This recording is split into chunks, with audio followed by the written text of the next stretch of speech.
Going on YouTube, back with another video. This is the video you guys been asking for. Dyno numbers. This will be the official first cold start of the car. It's been like 20 degrees, 30 degrees, shit, like below freezing all week, and I haven't started the car. It's on E85 now, so I'm not even sure if the remote start will work. I know it's going to be extremely loud. Let's see if the remote start will work for the first time. If it does, that's crazy. First time didn't work. Let's try it again.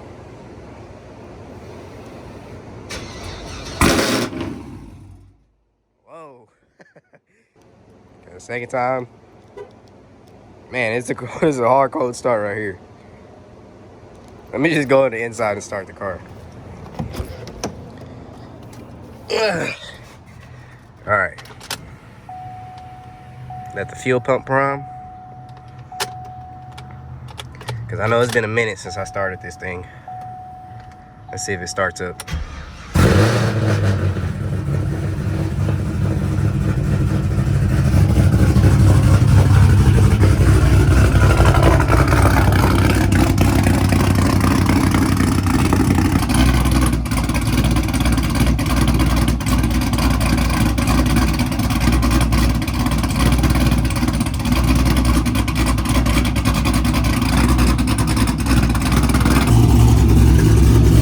Alright, now she's idling, she's doing good. I'm gonna wash it real quick and get all these leaves and shit off of it. I don't know how a lot of leaves got under my car cover, but I'm gonna go ahead and knock it out, give it a quick wash, because it's been sitting since it's been cold. So I'm gonna go ahead and knock out a wash real quick. Alright, what's going on, guys? We're in the V, going for a quick cruise around, just washed it.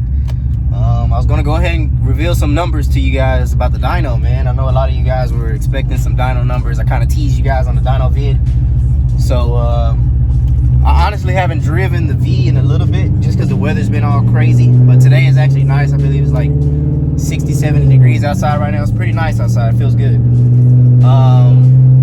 So first thing, when I first put the car on the dyno, we were having a little bit of issues off the base tune with the E85 sensor. It wasn't necessarily connecting properly like it was supposed to, all because of a little piece of plastic that was blocking the connection. I'll show you guys that piece of plastic right here. This little piece of plastic was basically making the connection like connect and then not connect, and it was causing a little issues on the dyno where it was causing the car to kind of like, I guess, tweak out a little bit on the dyno. So we weren't able to throw any E85 in it right off the bat. So basically the first dyno numbers that we got on the dyno was about 640 wheel horsepower on I believe it was 93 pump and about 585 foot-pounds of torque. That's with full bolt-ons. Basically the 8.6, because we still didn't get to go with the 9.1 like I explained to you guys, so that was still with the 8.6. I think it was like a 2.5 upper, couple other little mods, and basically, so you guys with full bolt-ons, y'all can make a good mid-6s with just full bolt-ons, pump gas. It's possible, but it's also, you guys have to remember, I do have a cam. So second of all, when we fixed it, we got the E85 sensor to work. We basically took off the piece of plastic that was messing up the connection. Once we did that, we got the car to put down 705 wheel horsepower and about 650 foot-pounds of torque to the wheels on the dyno. So that is some crazy numbers, because a lot of V's don't really touch 700 wheel unless there's some head work and extra little mods done. But the cam calls for a lot of fuel, and then since I went with the bigger injectors, they were able to basically support that cam, and everything was basically able to support each other. All the mods were basically able to back each other up, and I was able to put down some good power. Keep in mind that it was pretty cold outside, so it's going to make the better numbers off top, and it is cold season, so it's going to make good numbers. Those numbers may vary, so that's why I really don't go off of numbers, but we did make over 700 to the wheel. Now we did get in about 3 to 4 more dyno pulls and runs on the dyno, but I'm just going to give you guys those two numbers. So on pump, we made about 650 wheel horsepower and about 600 torque, and then on E85 we made over 700 to the wheel and about 650 wheel torque. So we made a good 50 to 60 extra horsepower, almost 100 extra horsepower off just E85. So these cars really love E85. So if you haven't put E on your car, you definitely need to put that. I'll probably show you guys the two dyno numbers, just those two, so you guys can see it on the dyno. I'll post that video right here so you guys can see it, the clip. And let me know what you guys think about that dyno number. So those were some pretty good numbers. We did make pretty good numbers on the dyno.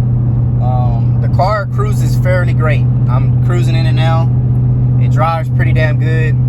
It's pretty smooth. There's some little tweaks, little things that the cam and tune, you know, they play their part that make it not as comfortable as it should be, but overall it's great. I'm also thinking about wrapping the car. I kind of want to do that.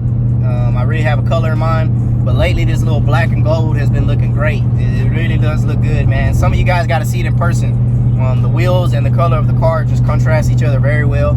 I left the gym the other day and I had a guy that I used to work out with. He stopped me and was just like, dude, I want to check out your car, and checked it out, and he really fell in love with it too. So if you guys see me in person, you can come up to me and speak, man. I'm not that guy that just, you know, like a dick and don't speak to nobody. If you want to check the car out, you can come up to me and speak on me. So I appreciate all the support. I appreciate y'all liking and subscribing, staying tuned to the video, the post and the videos that I post. Make sure you hit that like and subscribe button, and share the videos, man. Share them. Show them to your friends, whatever you want to do. I'm trying to do a meetup sometime soon and meet up with a lot of you guys. I know I got a lot of V owners on here. Some of y'all from Houston, and I'm in Texas. I'm in Texas. We're both in Texas.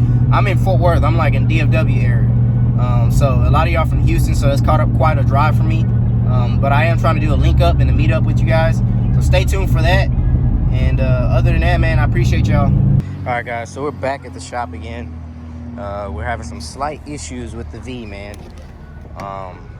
That flex fuel sensor is just giving me hell. That flex fuel sensor, as I explained to you guys in the beginning of the video, how that little connector was acting up, making the car have issues on the dyno. Well, right now it's having issues, I guess, reading, and it's throwing the car off.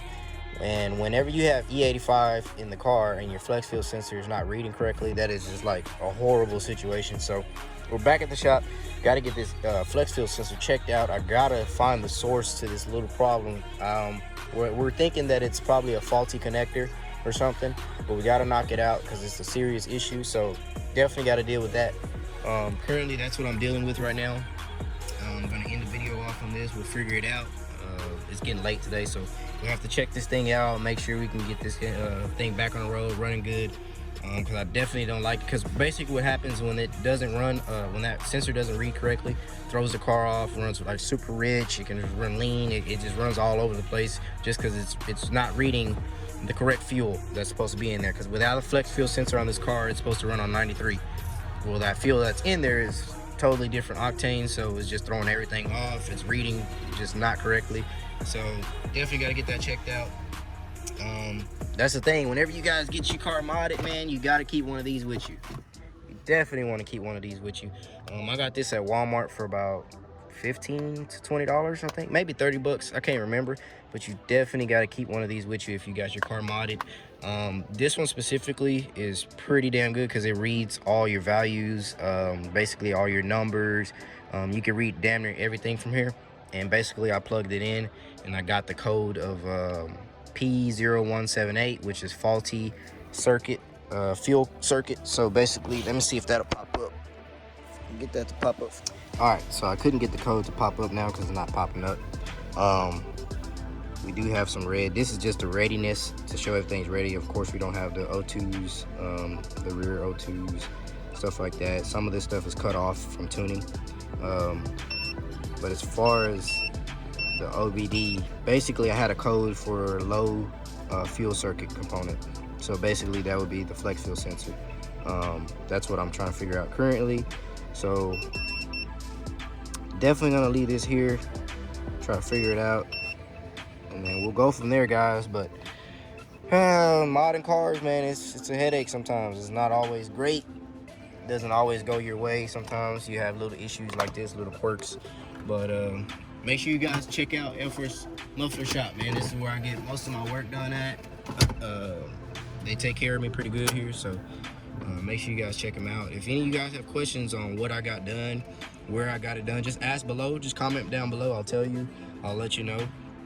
If you guys need any of the motor work and stuff like that, you want to get a build, they do go through it thoroughly here too. So just let me know. But I appreciate y'all following, liking, subscribing. Stay tuned to the channel.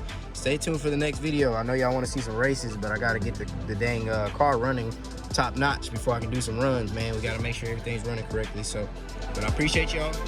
I'm out.